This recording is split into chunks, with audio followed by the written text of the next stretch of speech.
Ho ho ho, I'm your vlog Dave. I'm in a lucky yet rather unlucky position in a way, because I've already made quite a few Christmas related videos in the 2 previous years. However, I haven't really talked about the way many Germans like to decorate their homes for Christmas. Of course, the amount of decoration varies heavily, so I've decided to film my family's Christmas decoration to teach you some German words along the way and, well, I don't know, maybe I can even inspire some of you regarding some little decoration ideas, I don't know. Before I'm gonna show you our Christmas decoration, let me start this video by saying that usually, and that's coming from my own experience, Germans don't really decorate their homes excessively. Especially not outside or around their house. Especially not compared to what it seems to be like for many US American families. Some of us Germans rather like to have a little bit of decoration inside, if anything. This is our Flur, and right when you come inside, things look quite weihnachtlich. In the left bottom corner you can see a wooden Stern. My uncle made this one for us, by the way. You can see another wooden figurine on the right side of the Flur. This one shows a Herz, which of course also represents Liebe, and if you will, it also relates to the idea of Nächstenliebe. You might not recognize it at first, but this is my Adventskalender. It's basically a Weihnachtsmann who's carrying some Lose, or more precisely, some Rubbellose.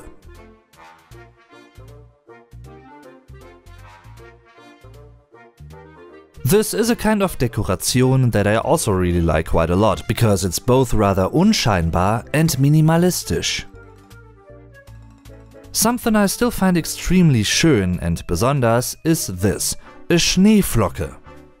When you think about the idea that each Schneeflocke that has fallen down since the inception of Earth pretty much has been einzigartig, it really shows what die Natur is capable of. As a side note, if you're interested in a more scientific view on this snowflake phenomenon, I highly suggest this video from one of my favorite German scientific YouTube channels. Just click the thumbnail at the end of this video to watch that video. You're welcome. Apart from different Schneeflocken, we can also see a so-called Rentier here. Whenever they aren't busy with other things, they carry Santa's Schlitten.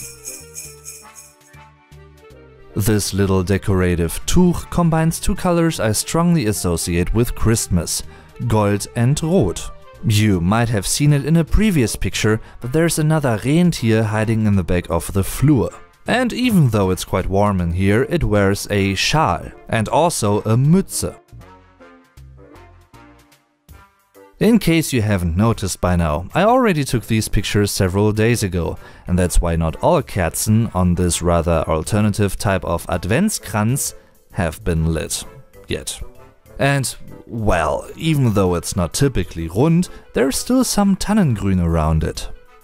This obviously leads to something I couldn't take a picture of yet, because it's not there yet. I'm talking about der Weihnachtsbaum, and the general common term for this tree is die Tanne or der Tannenbaum.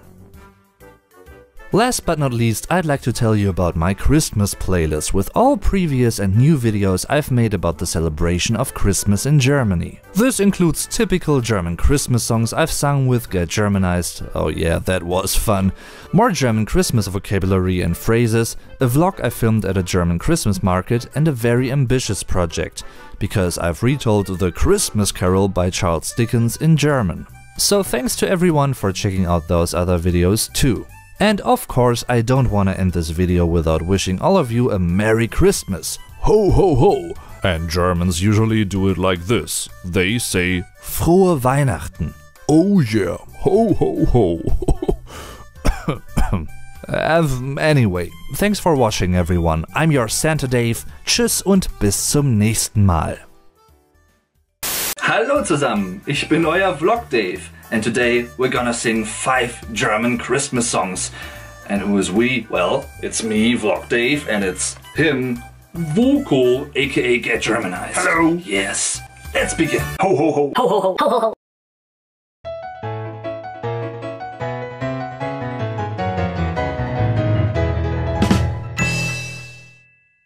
Song number 1. Morgen, Kinder, wird's was geben. Probably composed around 1795. Long time ago. Morgen, Kinder, wird's was geben, morgen werden wir uns freuen.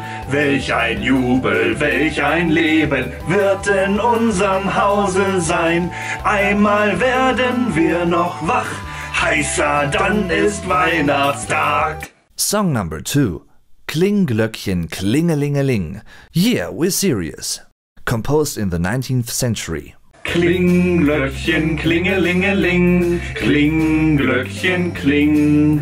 Klingglöckchen, klingelingeling, Klingglöckchen, kling. Lasst mich ein, ihr Kinder, ist so kalt der Winter. Öffnet mir die Türen, lasst mich nicht erfrieren. Klingglöckchen, klingelingeling, Klingglöckchen, kling. Track number 3. Lasst uns froh und munter sein. Way, surprise! It was composed in the 19th century.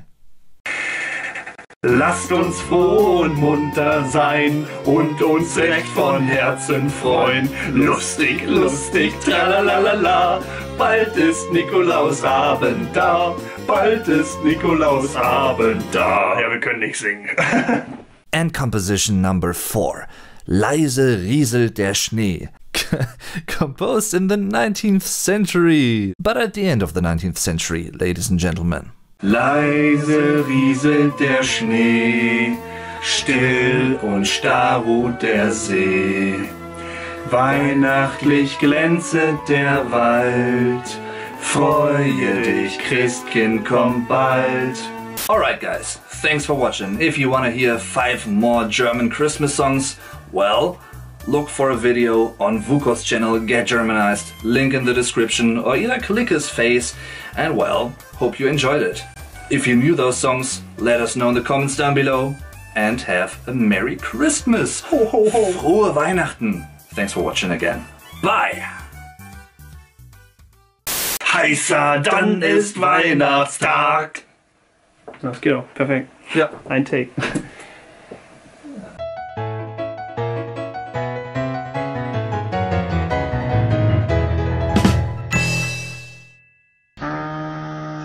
Hallo zusammen! Wow.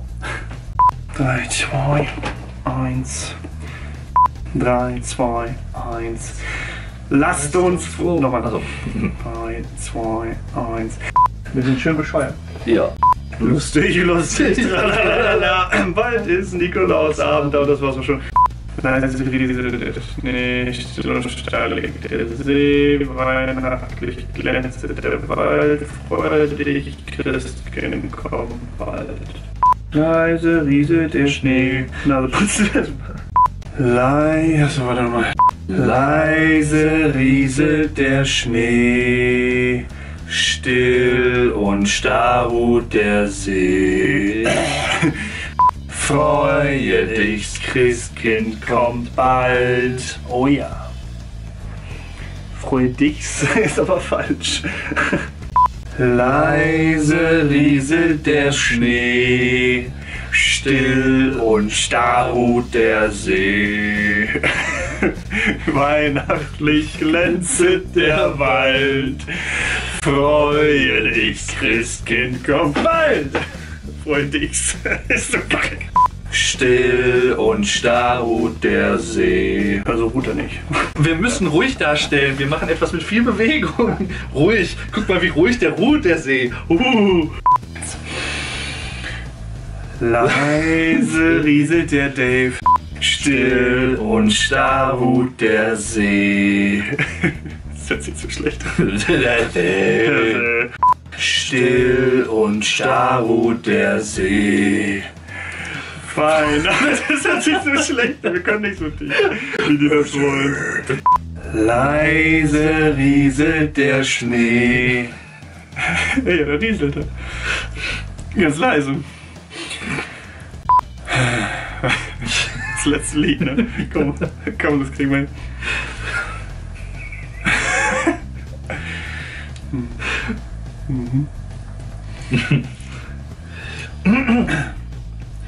Leise. Nochmal.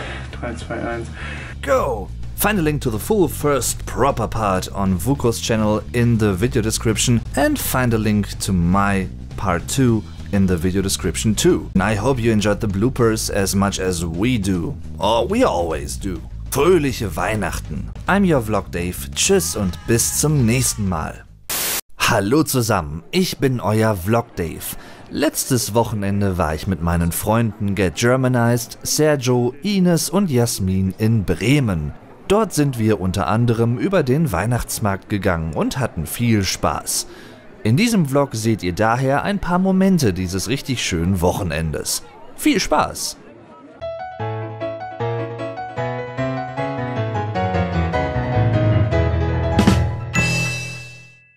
Bremen liegt im Norden Deutschlands und ist eine sehr interessante Stadt.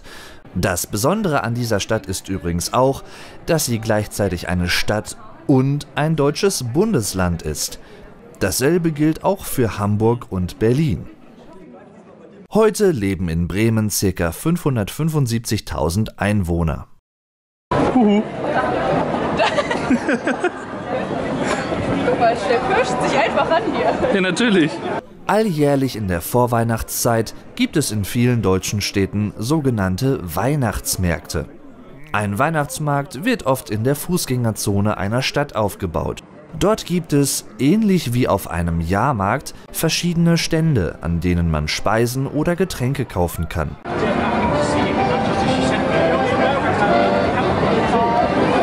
Typische Getränke sind zum Beispiel der Glühwein, ein heißer Wein, der Met, also Honigwein, oder die Feuerzangenbowle. An diesem Stand haben wir zum Beispiel heißen Met getrunken. Sehr lecker. Die angebotenen Speisen bestehen oft aus diversen Süßigkeiten, etwa gebrannte Mandeln oder andere Nahrungsmittel, die irgendwie zur Weihnachtszeit passen. Aber guck mal, das sieht auch aus, als wäre der Empfang. Das habe ich auch überlegt. Besonders schön sind auch immer die verschiedenen Dekorationen. Auf Weihnachtsmärkten wird zum Beispiel viel mit Lichterketten gearbeitet. Da ich bisher noch nie in der Bremer Innenstadt war, haben mir meine Freunde auch gleichzeitig ein paar schöne Orte gezeigt. Ich kann jedem einen Ausflug in die Bremer Innenstadt empfehlen. Dort gibt es zum Beispiel schöne und auch alte Architektur zu bewundern. Weitere Fotos aus Bremen könnt ihr auf meinem Instagram-Profil sehen.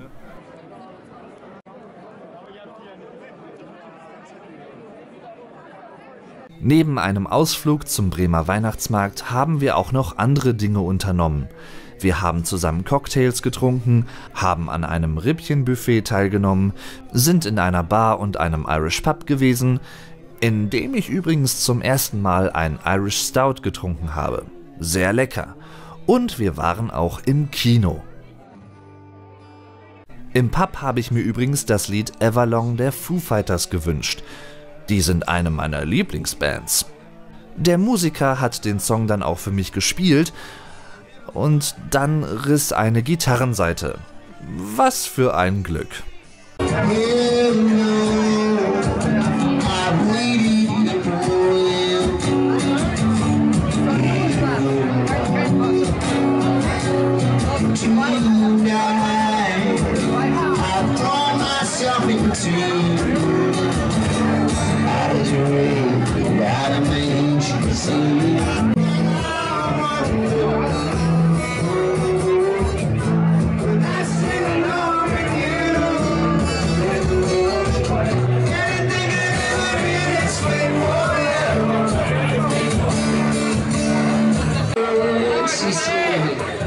Scheiße. I broke a string. Sorry for it. No! Sorry, I cannot play the song with a broken string.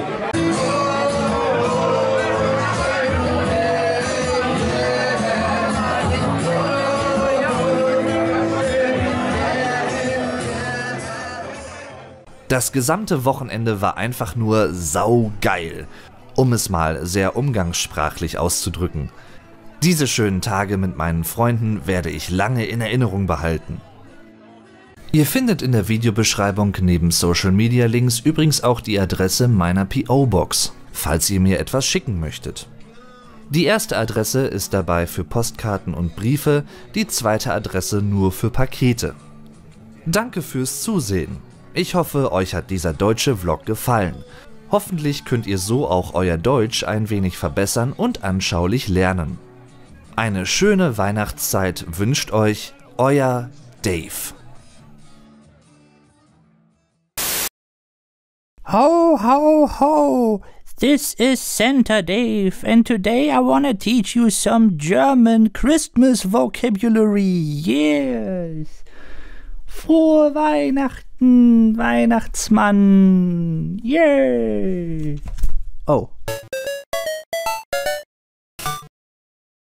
Okay, let's begin with the most obvious one. Der Weihnachtsbaum. The Christmas tree. A different term would be der Christbaum. Most people would say Weihnachtsbaum though. A rather general term is der Tannenbaum or die Tanne, the fir tree.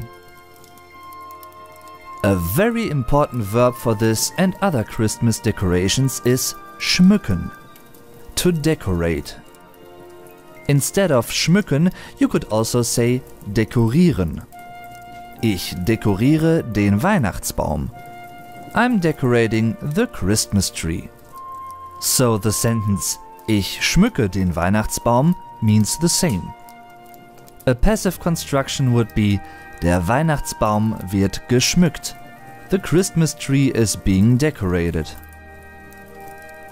Typical things you can decorate the Christmas tree with are das Lametta, the Lametta.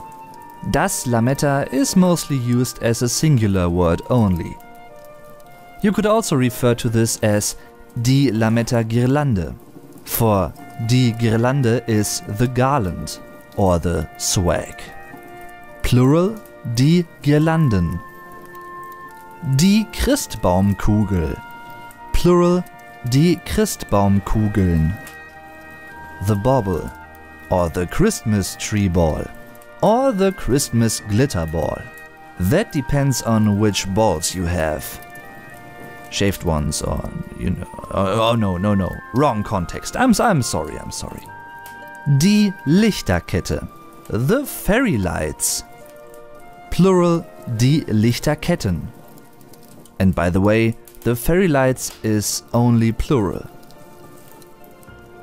During Christmas, many families share presents among family members. Das Geschenk, the present. Plural, die Geschenke. And during Advent time, right before Christmas, many people light candles on their Advent wreath, der Adventskranz. For this word, make sure you add an S after Advent. Die Kerze, the candle. Plural, die Kerzen. Most Germans distinguish between Santa Claus and the Christ Child. Der Weihnachtsmann, Santa Claus. Das Christkind, the Christ Child, or Baby Jesus. The moment people unbox or unwrap their presents also has a particular name, which doesn't really exist in the English language. Die Bescherung, which means handing out of presents. This is also used just as a singular word. By the way, the word Weihnachten refers to the 24th, the 25th and the 26th of December.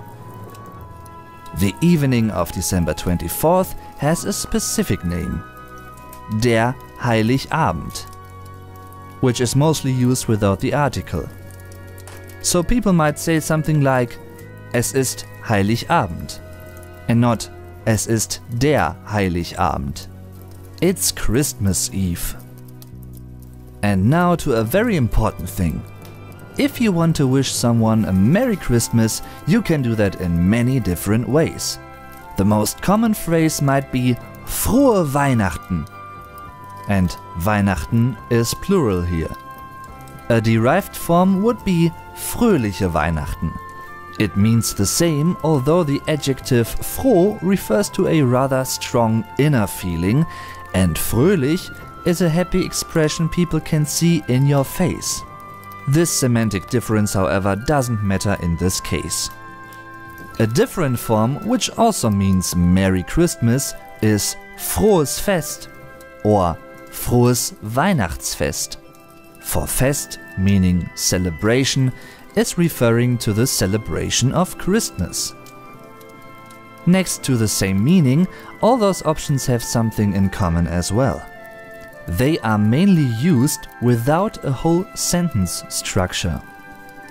So, for example, you are a German or in Germany, and you meet someone you know on the street and you just say the phrase Frohe Weihnachten without a sentence structure around it. This is similar for written contexts and for informal contexts in general. In formal contexts, however, one might use a sentence like Ich wünsche ein frohes Weihnachtsfest or Ich wünsche Ihnen ein frohes Weihnachtsfest, which includes the direct address by adding Ihnen, the formal use of you. In English, this can be summed up pretty much in the sentence I wish you a Merry Christmas. Awesome. And by the way, so do I. Merry Christmas, everybody! Frohe Weihnachten euch allen! And by the way, in Germany it's very common to wish someone a Merry Christmas or a Happy New Year even a couple of days before the actual event. For instance, many Germans do this when they are sure they won't see the other person again before Christmas or New Year's Eve. Because even in Germany, nobody would wish you a happy birthday before the actual day of birth. So I'm curious, do you know any other German Christmas vocabulary? Tell me in the comments down below. You can find a German talk with my friend Get Germanized and me to the right. Just click the thumbnail. And if you found this helpful, don't forget to leave a like. Also, feel free to share this video. Things like these will definitely help the channel. As always, find more information in the video description. Thanks for watching, I'm your Vlog Dave. Tschüss und bis zum nächsten Mal.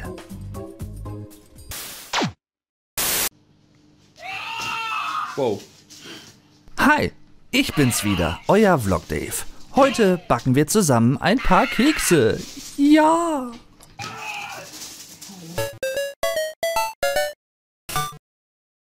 Meine Oma hat den Teig schon vorbereitet, deswegen war er schon fertig, als ich ankam.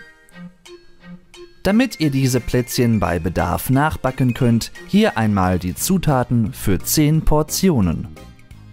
Man braucht 1000 Gramm Mehl, 500 Gramm Butter, 500 Gramm Zucker, ein Päckchen Backpulver, 4 Eier, Aroma, zum Beispiel Zitronenaroma, und ein Päckchen Vanillezucker.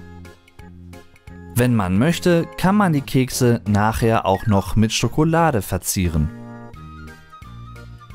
Und hier einmal das Rezept für edles Spritzgebäck.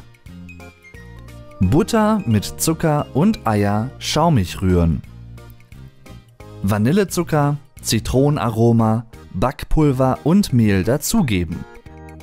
Zu einem Knetteig verarbeiten. Kühl stellen. Durch den Fleischwolf mit Zusatzgerät für Spritzgebäck drehen.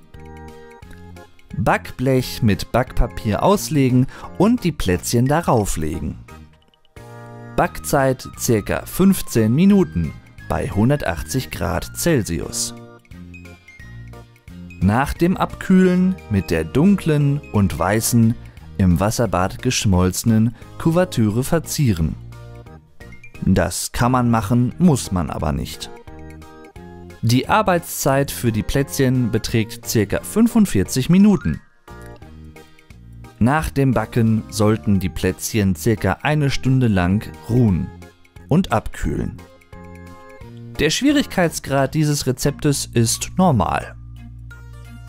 Wie im Rezept beschrieben, legen wir nun Backpapier auf das Backblech. Das Backpapier.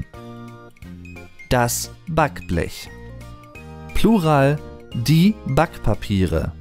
Die Backbleche.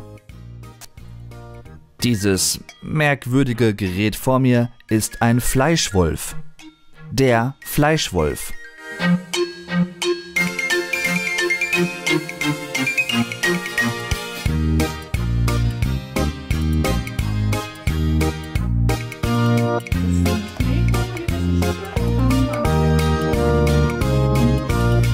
Oben wird der Teig in den Fleischwolf eingeführt. Dann muss man ein wenig kurbeln, bis der Teig an der Vorderseite des Fleischwolfs herauskommt. Das ist auf Dauer ganz schön anstrengend, aber was macht man nicht alles für leckere Plätzchen? Ja, ziemlich viel. Also, ich zumindest. Ist das Backpapier komplett mit Plätzchenteig belegt, geben wir das Backblech in den Backofen. Wie im Rezept beschrieben, lassen wir die Plätzchen dann für ca. 15 Minuten bei 180 Grad Celsius backen. Und die sind so lecker. Ach, schön, schön. Ein Traum. Übrigens könnt ihr sowohl Plätzchen als auch Kekse dazu sagen. Manche Leute würden allerdings sagen, dass Plätzchen eher kleine Kekse sind.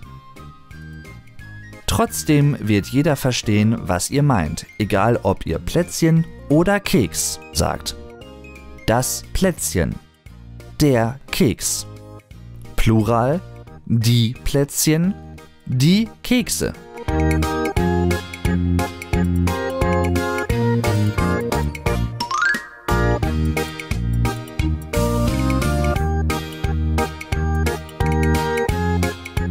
Machst du jetzt Buchstaben? Ja.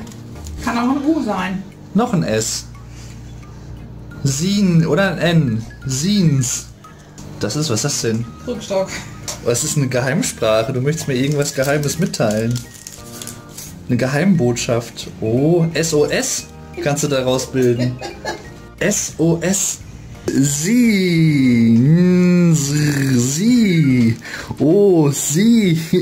Oh. Alright, thanks for watching. If you liked this video, please leave a thumbs up, a little like, that would be awesome. Find further information on my channel and how to support me in the video description down below. I'm your Vlog Dave, tschüss und bis zum nächsten Mal.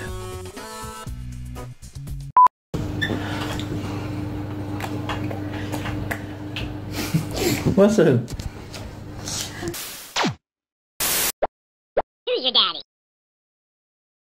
Hallo zusammen, I'm your Vlog Dave, and today we're gonna find out if we can save Christmas or not, because this is the challenge, and because everything else is a challenge on YouTube these days, I thought let's make Christmas a challenge too. Fancy that, yeah. Let's try to save Christmas with these little elves here, and let's find out what this is all about in the next couple of minutes, will we? Yeah, we will. Hey, Future Dave here. Just wanna say this video definitely contains some rather strong language, and you will get to see why. Yeah, you will. Anyway, hope you're gonna enjoy this little funny, ridiculous, hilarious, strange, weird game, whatever this is, and what you make of it. I really enjoy this, so have fun. The Great Santa's Elf Strike of 1999 brought the North Pole to its knees. The belligerent survivors of elf bowling made heavy demands on Old Man Kringle, higher wages, lower urinals, less fish in the cafeteria, and a fabulous cruise to every little man's dream destination, Micronesia. Meanwhile, Mother Kringle, a bit petulant at having just turned 271, had different ideas. She handed over Rudolph's reins to Santa's unemployed older brother, and still her favorite, Dingle Kringle, despite his love for the bottle and his failure as a used ice salesman. But being a lonely gaming man, Dingle challenged Chris to double or nothing, which included an unmentionable wager involving Santa's wife, Mrs. Claus. Step aboard the SS Kringle cruise and help Chris keep the title of Father Christmas. In a way, you could say it's a really ridiculous game, but this is also part of the fun. It was made in 2000, so it's pretty old by now, but this is one of the games that I strongly relate or like associate with Christmas. When it comes to games, and Christmas related games in particular, I really think of this one. So I wanted to show you this one as well. There are many other games of this series, so to speak, like Elf Bowling in Hawaii and many other also newer ones. But this is my childhood. I was 9 in 2000, so yeah. Just gonna say this video won't contain too much German. A little bit here and there, I think, like I'll throw in some German words here and there, but this is not the point of this video. We just want to find out if we're gonna have Christmas in 2017, or if Dingle Kringle wins and we won't have Christmas after all. Since Santa doesn't use money and Dingle is always broke, you have to flip an elf for the pre-game coin toss. You're Santa. Click on heads or tails below to call the toss. Well, this is us, and I'm gonna choose this one. Maybe we'll win and we'll begin. Ready, set, go! Yes! Nice! Santa wins the toss. Dingle has to go What? Okay.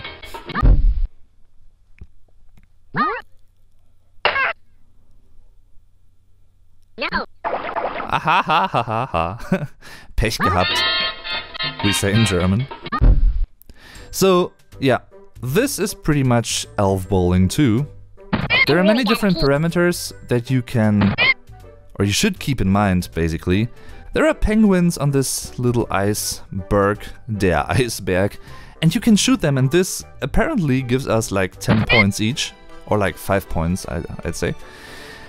This is the level of the ship that we also have to consider.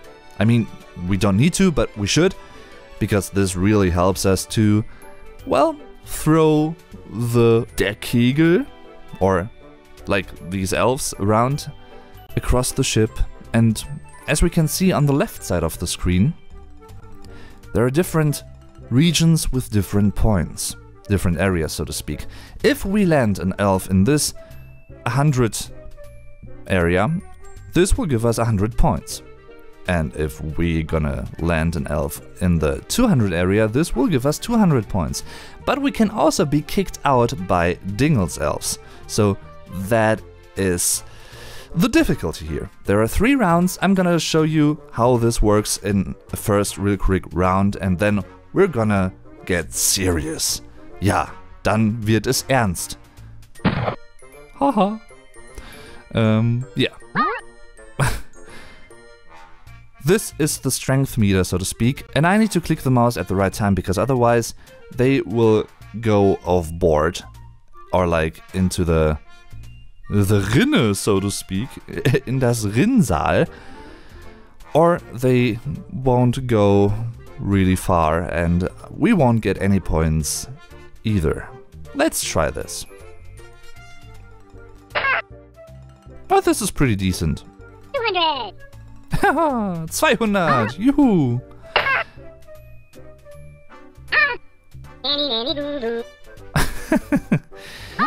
So this is pretty much how it works. Who let the elves out?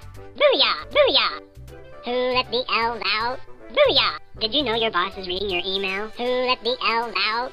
Booyah! Well, Booyah! I'm my own boss, Who so... let the elves out? Yeah, shut up, thanks. Yeah, I mean, as I've said, it's like a really ridiculous game. But it's fun, it's cute in a way, I'd say. And I'm almost certain you don't have, like, ever witnessed the butt of an elf like this before. I really think so, and I hope so, actually. Anyway, just to show you how the level or the balance of the ship affects the destination, the spot we're stopping. I'm gonna try to stop the mouse when the ship is on the left side next time. Like this. This is embarrassing. See? So those are the basics of the game.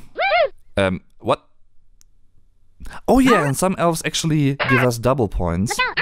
You really suck. And even triple points, I think. Shooting some penguins. I wouldn't do that in real life, don't get me wrong, but... Elf, the other white meat. Walking like an Egyptian. Okay, let's get serious now. Let's do this. Werden wir Weihnachten retten können? Alright. Ready, set, go!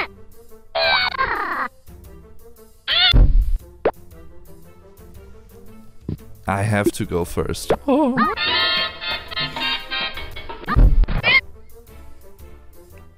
Okay. Have to be focused. Ich muss konzentriert sein. Because you have to keep in mind like both things, the balance of the ship and also the strength meter down there. And in case there are other elves on the ship as well, like in the back there. First shot.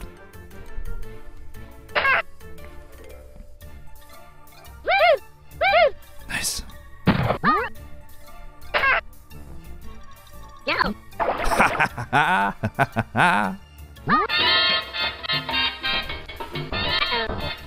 What?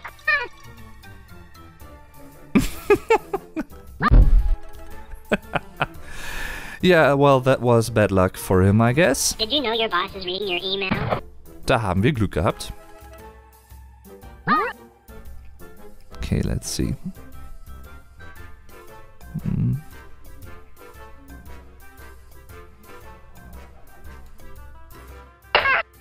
Oh shit. Yeah, I didn't take a look at the strength meter at all. I just focused on the ship. Shit. That was a good one.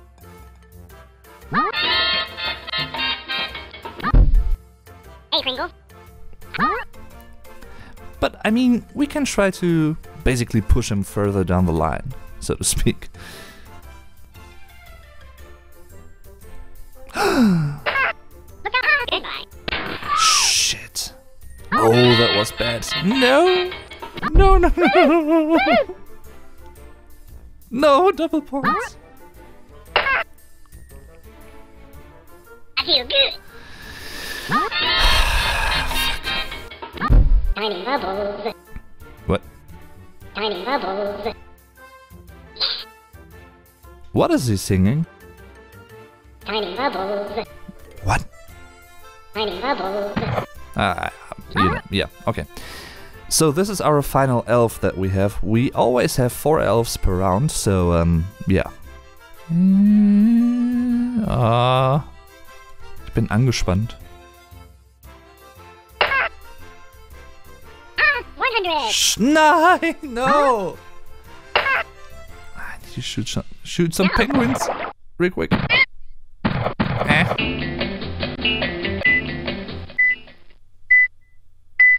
Scheiße.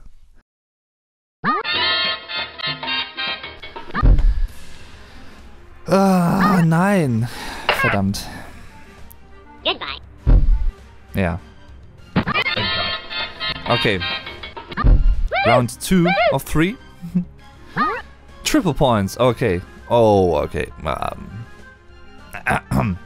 Thanks for that, elf. Oh, and I think the strength meter actually fastens up like every round, so this is a bit faster than it was in the first round. I think it is, at least.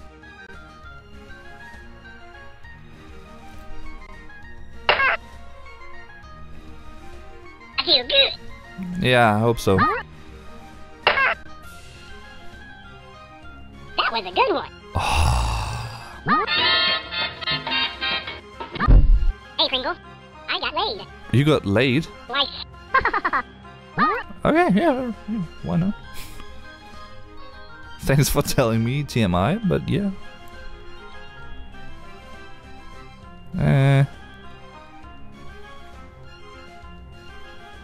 Maybe we can kick him out, like, but will ich es wagen? Will ich das Risiko eingehen? I'm not too sure.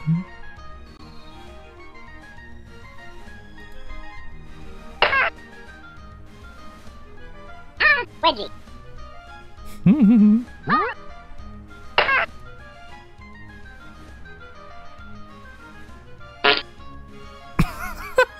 Was that you?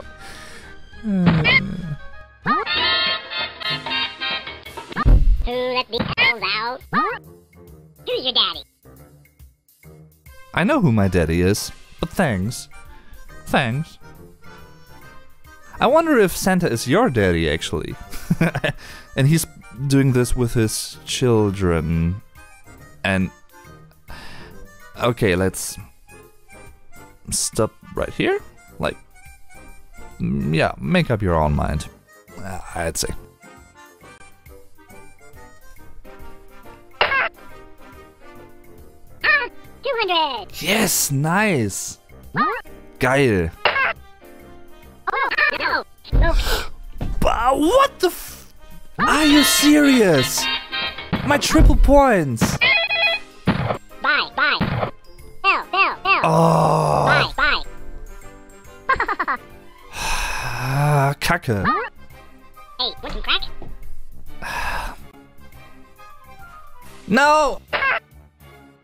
You really suck. Yeah, I know. I didn't pay attention to the strength meter. Shit.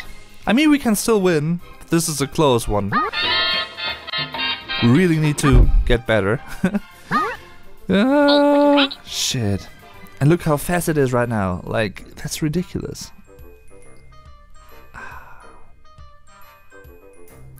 Fuck.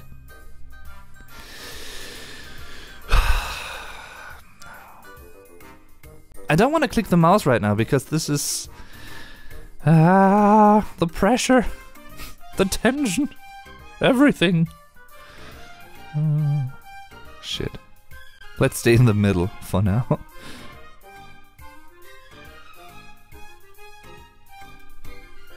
That was a good one. Yeah, I hope so. Woohoo!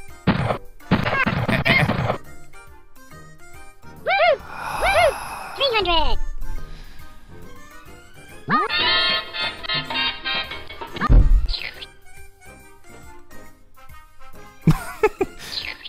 He's a bit hyperactive. But, well. Okay, fuck.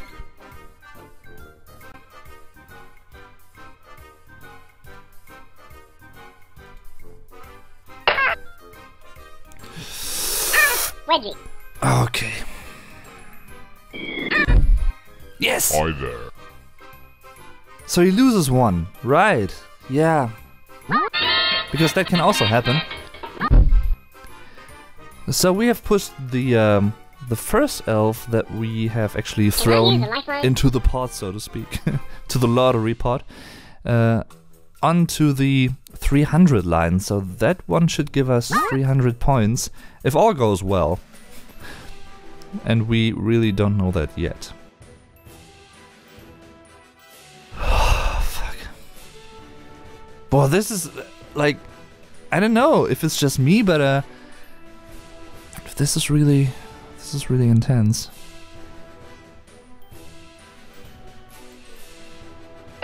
Wow. No.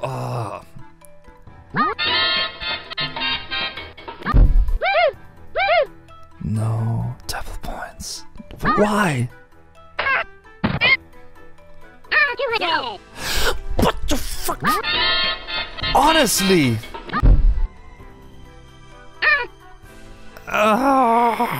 No, this can't be. This can't. Last one.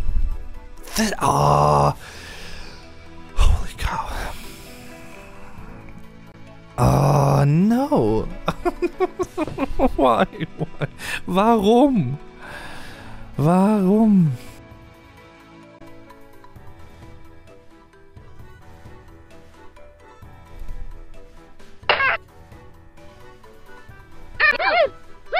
Oh. Look at me, I'm on 3. Please, please, please, please. Shit, seconds. No.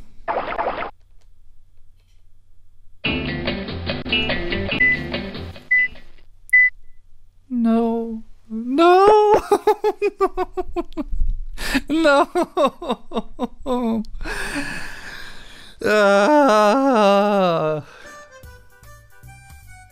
It was so close. No. Das war so knapp.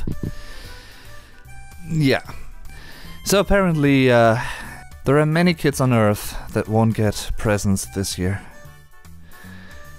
Because Santa's unemployed and he's gonna, like, drink the whole day long. So this was Elves in Paradise Elf Bowling 2. I hope you've enjoyed this game, although we have lost, unfortunately. But in our hearts, Christmas will live on. It will continue. I feel it, I sense it. I just know it. So as we say in German, Frohe Weihnachten, Merry Christmas. Thanks for watching, I'm your Santa Dave. Tschüss und bis zum nächsten Mal. Maybe I'm gonna do this next year again and we'll beat Dingle Kringle. I hope so. And one last thing, you're gonna find a link to the game in the video description down below so you can play yourself and maybe you can save Christmas. Because I couldn't. Oh, I was too weak. Too bad. Yeah. Anyway, thanks for watching. I'm your Santa Dave. Ho, ho, ho. Tschüss und bis zum nächsten Mal. Frohe Weihnachten again. Click on me. Click on me. Lick on me? Click on me.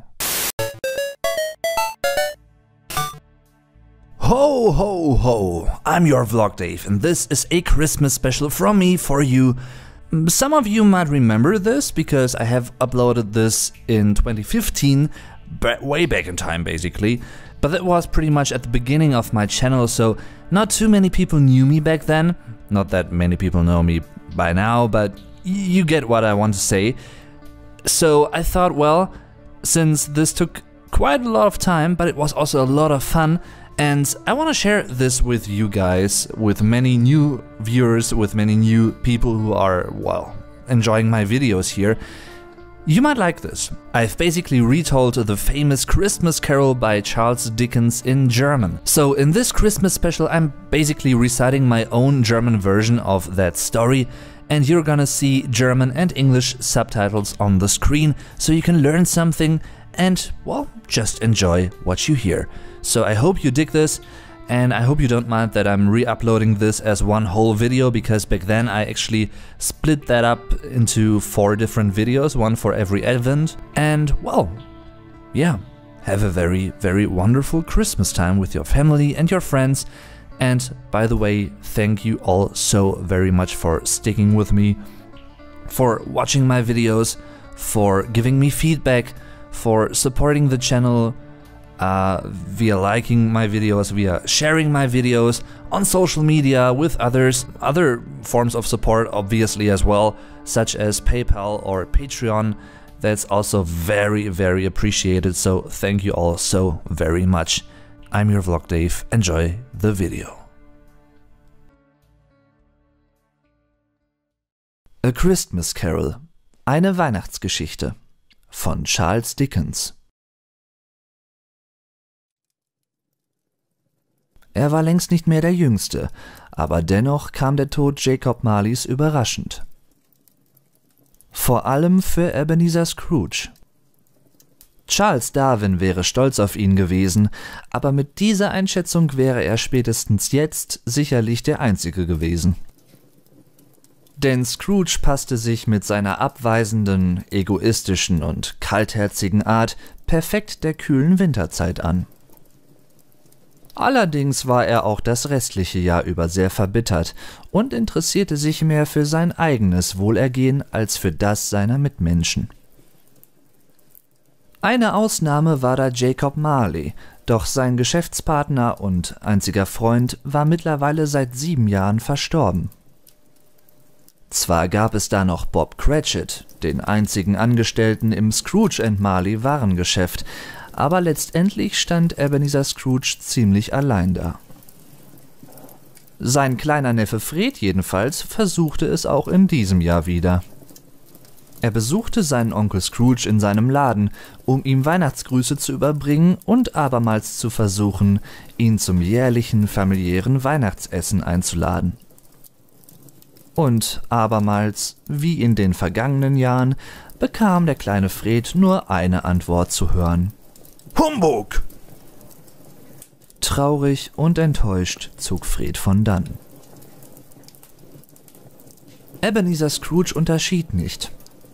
Er unterschied nicht zwischen seiner Familie oder wildfremden Bettlern, die durch Scrooge an jenem Tag ebenfalls eine ähnlich erbarmungslose Kälte wie in den weißen Straßen Englands erfuhren. Weihnachten im Allgemeinen und Mitgefühl im Speziellen hatten in seinem finsteren Herz beileibe keinen Platz. Und so neigte sich ein weiterer typischer Tag im Leben des alten Ebenezer Scrooge dem Ende zu. Doch dieser Abend sollte etwas anders als gewöhnlich verlaufen. Etwas sollte geschehen. Etwas, dem Scrooge nicht so einfach ausweichen oder Ignoranz erwidern konnte. Kaum in seinem Haus angekommen, erschrak Scrooge zutiefst. Sein Blut gefror ebenso wie seine Worte in den Ohren der Mitmenschen. War es denn die Möglichkeit? Nein, das war mit seinem rationalen Kopf überhaupt nicht zu vereinbaren. Und doch, vor ihm stand Marley, sein ehemaliger Geschäftspartner, eingehüllt von einem weiten weißen Umhang und sichtlich durch eine schwere, dicke Kette belastet. »Schau nicht so fragend, Ebenezer«, sprach der Geist. Scrooge wusste nicht, wie ihm geschah. Er zögerte nie, seine Zunge mit Beleidigungen und abschätzigen Bemerkungen zu füttern, aber nun verstummte er. »Auch du, Ebenezer, trägst eine solche Kette. Und deine ist seit meinem Tod vor 7 Jahren sogar noch ein beträchtliches Stück länger geworden. Wir waren uns nicht unähnlich. Gerade deshalb waren wir die idealen Geschäftspartner. Doch nun musste ich erkennen, dass meine Geldgier und mein Egoismus auf meinen Schultern lastet.« Scrooge brachte kein einziges Wort hervor, so erschrak ihn die Gestalt. Erst recht ertönte kein typisches Humbug. Und so schnell der Geist des verstorbenen Jacob Marleys, seinem einzigen Freund, erschienen war, so plötzlich verschwand er auch wieder. Doch diese Begegnung verblasste in Ebenezer Scrooges Gedächtnis nicht, wie die an die Bettler und an seinen Neffen Fred, die ihn am heutigen Tag aus Mitmenschlichkeit und ohne Hintergedanken aufsuchten. An tiefen Schlaf war nicht nur aufgrund der bloßen Geistererscheinung nicht zu denken, nein. In Scrooges Kopf geisterte eine Ankündigung unaufhaltsam durch alle grauen und blassen Ecken. Denn Marley kam auch, um seinen alten Freund Ebenezer auf etwas vorzubereiten. Vorzubereiten auf den kommenden nächtlichen Besuch 3 weiterer, geisterhafter Gestalten, die ihn in dieser Nacht heimsuchen sollten. 3 Geister mit 3 nebulösen Anliegen. Und zum ersten Mal seit langer Zeit fühlte der alte Ebenezer Scrooge, wie ihn eine große Angst übermannte. Wissend, dass er nicht schlafen würde, legte sich Ebenezer Scrooge dennoch zu Bett. Er starrte an die Zimmerdecke und wusste nicht, wie ihm geschah. Dann, um 1 Uhr nachts, geschah es schließlich. Das Kerzenlicht verdunkelte sich und im ganzen Schlafzimmer wurde es kühler. Scrooge fragte sich, ob er denn ein solch schlechter Mensch war. So schlecht, dass er dieses Schicksal erleiden musste? Es änderte nichts an den Tatsachen. Ein weiterer Geist erschien plötzlich neben seinem Bett. Ich bin der Geist der vergangenen Weihnacht, murmelte die Gestalt. Du weißt, warum ich hier bin. Und damit du noch viel besser verstehst, werde ich dich mit auf eine Reise nehmen. Eine Reise in die Vergangenheit. In deine Vergangenheit, Ebenezer. Und kaum waren diese Worte gesprochen, schon fanden sich der Geist und Scrooge an einem ihm nicht unbekannten Ort wieder. Es war sein Elternhaus. Scrooges Gesichtsausdruck verriet die verängstigte Überraschung eindeutig.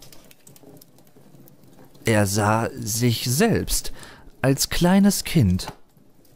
Und auch sein Vater lief durch die beheizten Räume des Hauses. Er schimpfte mit dem kleinen Scrooge, wie es Alltag in dessen Kindheit war. »Wegen dir ist das alles passiert! Wenn du nicht hier wärst, würde meine Frau noch leben!«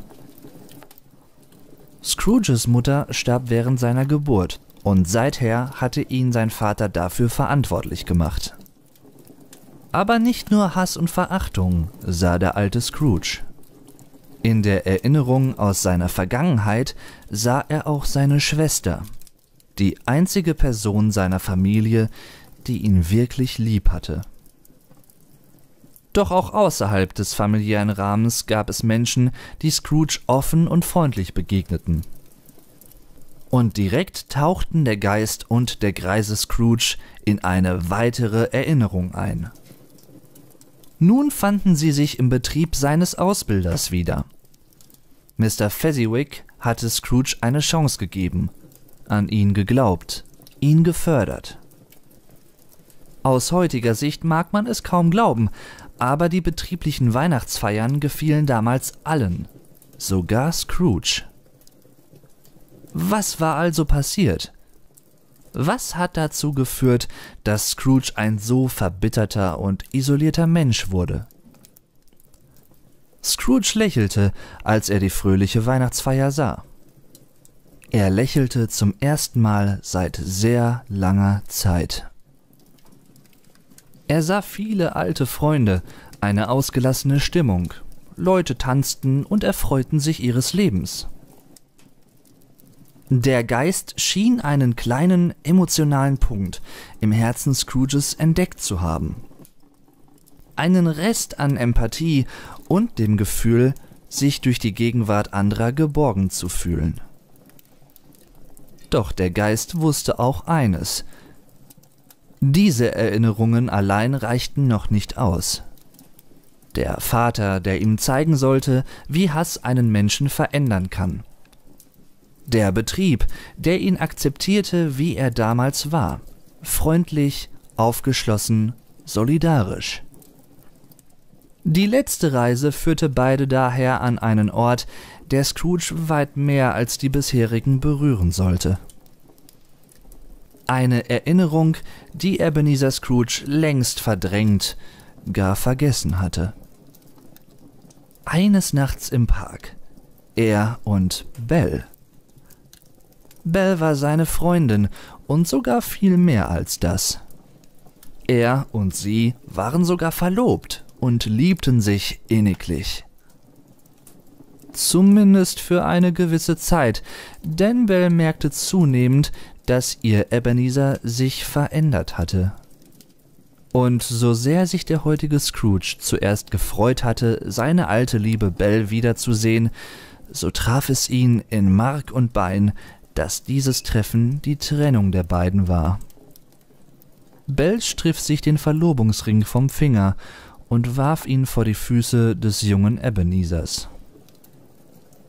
Er wisse warum, meinte sie in entschiedenem Ton.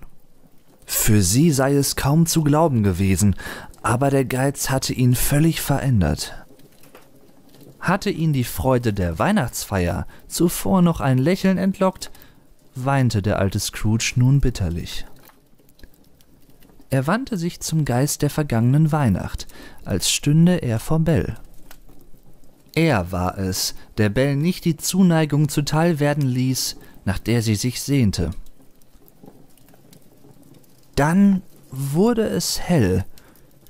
Das Kerzenlicht, das sein Schlafzimmer in warmes Licht hüllte, schien wieder so hell wie vor der Ankunft des Geistes. Scrooge lag wieder in seinem Bett, als wäre nichts von all dem geschehen. Und doch merkte er, dass dies kein Traum war. Noch immer weinte er um Belle. Aber er weinte gleichsam auch über sich selbst, über seinen Tunnelblick und über seine Art, mit anderen Menschen umzugehen. Der mittlerweile verschwundene Geist hatte ihm weiteren Besuch angekündigt. Und obwohl sich Ebenezer Scrooge bisher eher gezwungen fühlte, sich diesen Besuchern und ihren Reisen hinzugeben, keimte in ihm langsam aber sicher der Entschluss auf, diese Erlebnisse in seinen Kopf und sein Herz gleichermaßen zu lassen. Scrooge schlief erst gar nicht wieder ein. Er wusste, dass schon bald der nächste Geist erscheinen würde. Und tatsächlich, nach etlichen Minuten mit leerem Blick stand auch der zweite Geist neben seinem Bett. Es war der Geist der gegenwärtigen Weihnacht. Scrooge ahnte längst, dass er dieses Mal nicht wieder in die finstere Vergangenheit blicken würde. Aber ob die Gegenwart sehr viel angenehmer für ihn war? Das konnte man mit Fug und Recht bezweifeln. Nach der üblichen Vorstellung des Geistes bereitete sich Ebenezer Scrooge mental auf die nächste Reise vor. Er überlegte sich, wohin ihn der Geist führen könnte. Und ehe er sich versah, sah er seinen einzigen Angestellten, Bob Cratchit, vor sich. Der Geist hatte Scrooge in Cratchits Haus gebracht. Zuerst erschrak Scrooge, denn er dachte, dass er von Cratchit gesehen worden war. Dann aber bemerkte er, dass er für ihn abermals unsichtbar war. Scrooge hatte Cratchit meist neutral behandelt. Nicht etwa, weil er ihn menschlich besonders mochte, sondern deshalb, weil er seine einzige Hilfe im Laden war. Ab und zu erschien Cratchit schlecht gelaunt, und nun glaubte Scrooge zu sehen, was Cratchit so traurig stimmte. Dem kleinen Tim, Cratchits jüngstem Sohn, ging es beileibe nicht gut. Er war auf Krücken angewiesen, war dünn und blass. Cratchits Sohn war sehr krank. Und noch schlimmer, der Geist berichtete Scrooge, dass der kleine Tim schon bald sterben würde ihm nicht geholfen. Scrooge war empathiefremd, aber auch hier entfachte in ihm ein Funken Menschlichkeit. Er schämte sich zutiefst für seine aggressiven Reaktionen gegenüber Cratchit, wenn dieser schlecht gelaunt den Laden betrat. Schritt für Schritt lernte Scrooge, dass er nicht der Mittelpunkt der Welt war. Es ging nicht allen Menschen so gut wie ihm. Scrooges Gedanken waren immer noch bei seinem Verhalten und dem kleinen Tim, als er und der Geist bereits weiterreisten. Ein einziges Erlebnis dieser Art hätte Ebenezer Scrooge vielleicht noch nicht verdeutlicht, was ihn in den Augen anderer Leute verachtenswert sein ließ. Die geballte Anzahl mehrerer Eindrücke anderer Leute aus Vergangenheit und Gegenwart aber führte ihm langsam vor Augen, dass sich etwas ändern musste. Er musste sich ändern. Nun besuchten der Geist und Scrooge dessen Neffen Fred, der erst heute im Laden auftauchte und seinen Onkel zu einer familiären Weihnachtsfeier einladen wollte.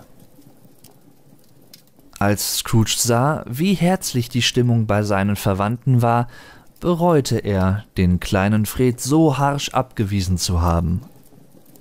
Ebenezer Scrooge hatte im Laden nicht einmal groß über eine Reaktion nachgedacht.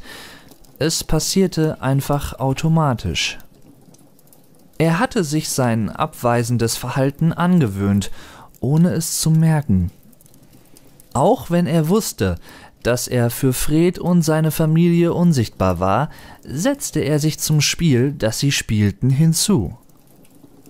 Kaum zu glauben, selbst der Geist war verblüfft. Damit hatte er wirklich nicht gerechnet. Die letzte Station der Reise war das örtliche Armenviertel. Scrooge wusste immer schon um die armen Menschen, und im ersten Moment kam ihm wieder der Gedanke an Gefängnisse. Doch auch hier bemerkte er, dass seine Gedanken nicht angebracht waren. Es gab kein Armenhaus, das sich um Bedürftige kümmerte.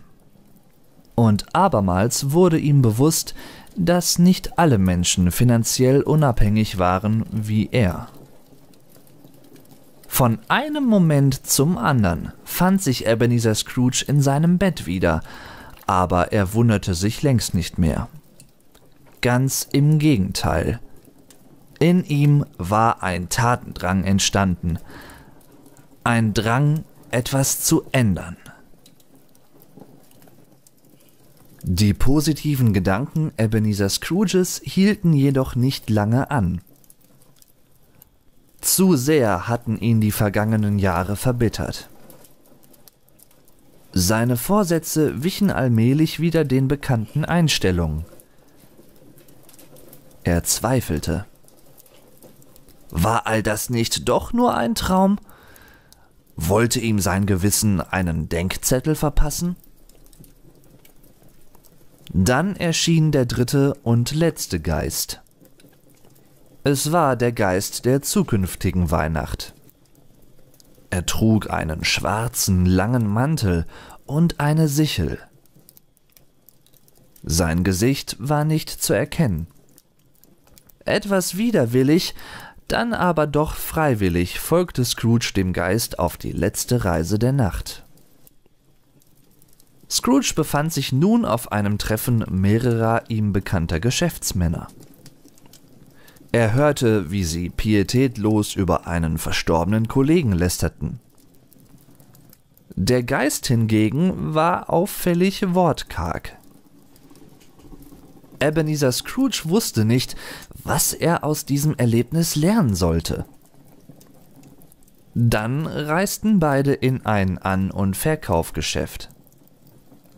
Dort stand eine Frau, die einige Möbel und Kleidungsstücke verkaufen wollte. Zwar kamen Scrooge diese Dinge bekannt vor, aber er wusste immer noch nicht, was er von dieser Szene halten sollte. Schließlich sah er das leere Zimmer des kleinen Tims und eine einsame Krücke an der Wand. Er fragte den Geist, was hier vor sich ging, doch dieser schwieg wie ein Grab. Und tatsächlich, die letzte Etappe dieser sehr ungewöhnlichen Reise war der örtliche Friedhof. Allmählich verspürte Scrooge eine Gänsehaut, die ihm den Rücken hinunterfuhr. Das konnte er sich nicht erklären. Es war doch nur ein Friedhof. Der Geist führte Scrooge durch die Wege des verschneiten Friedhofs, bis beide schließlich vor einem Grab stehen blieben. Der knochige Finger des Geistes zeigte auf den Grabstein vor Scrooges Füßen. Man konnte keine Inschrift erkennen, da der Schnee den ganzen Friedhof bedeckte. Scrooge verstand sofort: Er sollte den Schnee vom Grabstein wischen. Fragend und widerwillig tat Scrooge, wie ihm der Geist befahl. Und bereits nach den ersten Buchstaben schreckte Scrooge zurück. Es traf ihn wie ein Blitz. Der Tote, um den sich die Geschäftsleute lustig gemacht hatten und dessen Interieur die Frau im Geschäft verkaufen wollte, war er selbst. Es war sein Grab, sein Grabstein, sein Tod. Erst zitterte Ebenezer Scrooge, dann schließlich brach er vor dem Grab zusammen. Als er wieder zu sich fand, war das Unfassbare geschehen. Alle bösen Gedanken und alle Zweifel waren fort. Er kniete vor dem Geist nieder und bat ihn unter Tränen, ihn wieder nach Hause zu bringen. Aber nicht nur das. Scrooge versprach, sich von nun an bewusst anders zu verhalten und ein besseres Leben zu leben. Mittlerweile war der Morgen angebrochen und Sonnenstrahlen strahlten durch die Fenster des Schlafzimmers hinein. Zwar fühlte es sich an, als wäre Scrooge nie weg gewesen, aber doch wusste er, dass diese Nacht sein Leben verändert hatte. Zum Besseren. Als Cratchit an diesem Tag den Laden betrat, traute er kaum seinen Augen. Ebenezer Scrooge drückte ihm einen Gehaltscheck in die Hand mit dem doppelten Betrag. Erst hielt Cratchit es für ein Versehen, doch dann erzählte Scrooge ihm, dass er viele seiner Fehler eingesehen habe. Außerdem stellte er damit sicher, dass der kleine Tim die medizinische Hilfe bekommen konnte, die er zum Leben brauchte. Und als Scrooge auf der Straße vor dem Geschäft die beiden Bettler sah, die gestern um eine kleine Spende gebeten hatten, gab er ihnen jeweils eine großzügige Spende. Ebenezer Scrooge war ein neuer Mensch. Und er war sich dessen vollkommen bewusst. Und nicht nur das, er mochte es. And to say it in German, frohe Weihnachten.